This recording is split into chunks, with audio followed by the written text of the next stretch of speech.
William F. Engdahl, he's a researcher and author of the book Full Spectrum Dominance, Totalitarian Democracy in the New World Order. It's a good book, but it's a mouthful to say, sir. He's joining me now on the line from Frankfurt. Very good to see you.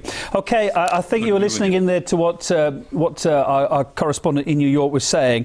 Kofi Annan said that the UN Security Council members should overcome their differences and take a unified stance over Syria. How realistic is that outcome, do you think?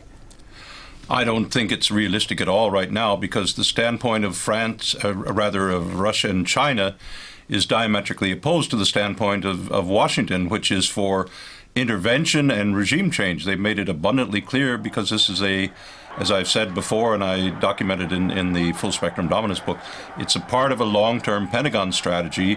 The Arab Spring is a Pentagon strategy to accomplish regime change throughout the Islamic world and reorganize states so that, for example, Syria, there's a map that exists, a Pentagon map that exists, showing that Syria, under the proposed changes, would simply have no access any longer to the sea, to the Mediterranean, which is rich in oil and gas, as recent discoveries have confirmed.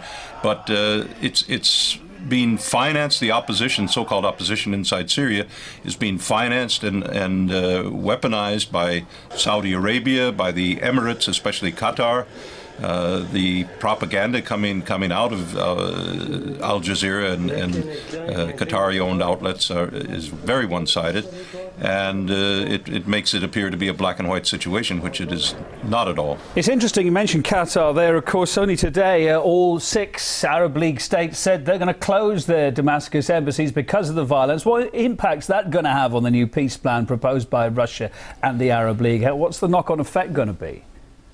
Well, I don't think it's a constructive move. The Saudi agenda seems to be to pit Sunni against Shiite, and the Alawite regime of al-Bashar is a division of the Shiite branch of Islam.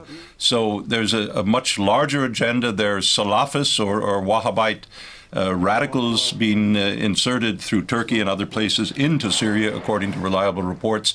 They're being armed. There is even Al-Qaeda, so you have the specter of Washington supporting the Syrian opposition, which is working hand in glove with Al-Qaeda, the so-called arch enemy of the United States, if we're led to believe. What's your prognosis? It's really a bizarre... William, what's your prognosis then, as we heard in our correspondence report there, for Kofi Annan's team going to Damascus early next week to discuss a proposal to deploy international monitors there? What's your prognosis for that trip?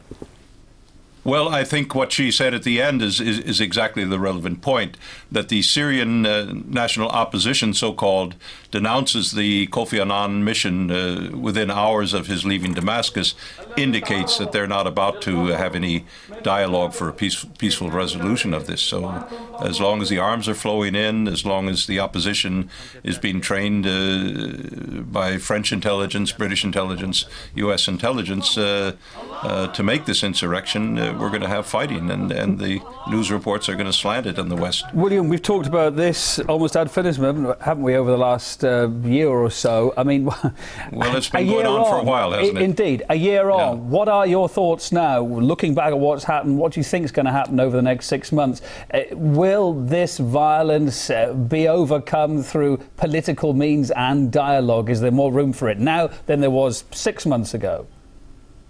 Well, let us pray that would be the case. I'm a little bit pessimistic, because I think the forces, the external forces, especially Washington, the National Endowment for Democracy, the State Department, the Pentagon, they have a long-term agenda, and that agenda is for massive redrawing of the map of the Middle East and militarization of the Middle East to control the oil flows to countries like China, to Central Europe, to the European Union, and so forth.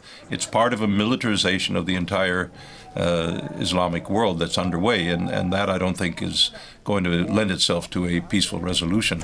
However, that being said, I think we can look at the record of what the Arab Spring has brought in terms of so-called democracy, and it's a catastrophe, as could have been predicted, as was predicted at the outbreak. Because if you go to Egypt, if you go to Libya, you have armed bands that have been armed, the so-called opposition National Council, and they're shooting each other to fight for the pickings. So it's total anarchy and chaos. William, it's a gloomy picture you're painting for us. It's always good to have you on the programme there to get your informed thought. William F. Engdahl, researcher and author, thanks ever so much for joining us there from Frankfurt. Thank you.